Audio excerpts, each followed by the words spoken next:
Hi friends, welcome to smart study planet.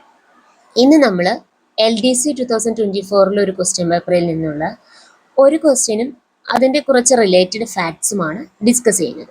Okay, അപ്പോൾ നമുക്ക് ഒത്തിരി ടൈം വേസ്റ്റ് ചെയ്യേണ്ട, ക്ലാസ്സിലേക്ക് പോകാം. ക്വസ്റ്റ്യൻ ഇതാണ്, നാലാമത്തെ ക്വസ്റ്റ്യൻ ആണ്. സൺ യാറ്റ് സെന്നിൻ്റെ തത്വങ്ങൾ ഏവ? ആൻസർ വരുന്നത് ഓപ്ഷൻ സി, ദേശീയത, ജനാധിപത്യം, സോഷ്യലിസം. ഇത് മൂന്നുമാണ് സൺ യാറ്റ് സെന്നിന്റെ തത്വങ്ങൾ. ഇനി നമുക്ക് റിലേറ്റഡ് ഫാക്ട്സ് നോക്കാം. റിലേറ്റഡ് ഫാക്ട്സ് പറയുന്നതിന് മുമ്പ് ഒരു കാര്യം ഞാൻ ഓർമ്മിപ്പിക്കട്ടെ.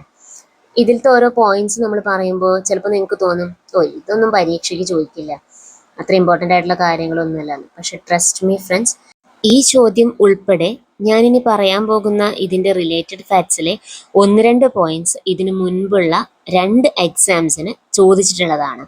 ഓക്കെ, അപ്പോൾ വെറുതെ അത് തള്ളിക്കളഞ്ഞ് കെയർലെസ് ആയിട്ട് വിട്ടിട്ട് കിട്ടുന്ന മാർക്ക് കളയണ്ട. അപ്പോൾ നമുക്ക് നേരെ ക്ലാസ്സിലോട്ട് പോകാം.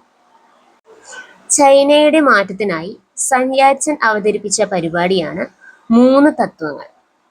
ഇത് സാൻ മിൻ ചൂയി എന്നും അറിയപ്പെടുന്നുണ്ട്. ഈ 3 തത്വങ്ങൾ ദേശീയത, ജനാധിപത്യം, സോഷ്യലിസം. ദേശീയത മഞ്ചൂറിയൻ പ്രദേശക്കാരായ മഞ്ചു രാജവംശത്തെയും സാമ്രാജ്യ ശക്തികളെയും പുറത്താക്കുക. ജനാധിപത്യ ഭരണം സ്ഥാപിക്കുക. സോഷ്യലിസം മൂലധനത്തെ നിയന്ത്രിക്കുകയും ഭൂമി തുല്യമായി വിതരണം നടത്തുകയും ചെയ്യുക. ഇവ മൂന്നുമായിരുന്നു സൺ യാറ്റ് സെന്ന് പ്രാധാന്യം നൽകിയ 3 തത്വങ്ങൾ അല്ലെങ്കിൽ 3 ആശയങ്ങൾ.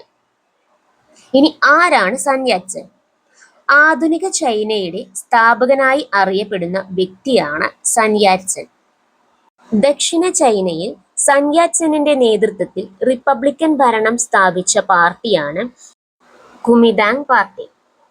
ചൈനീസ് റിപ്പബ്ലിക്കിന്റെ ആദ്യ president doctor Sun Yat Sen പടിഞ്ഞാറൻ രാഷ്ട്രങ്ങളുമായി സമത്വം വേണമെന്ന് ആവശ്യപ്പെടുകയും ചൈനയുമായി വിദേശികൾ ഒപ്പിട്ട അന്യായമായ ഉടമ്പടികൾ റദ്ദാക്കുകയും ചെയ്ത വ്യക്തി.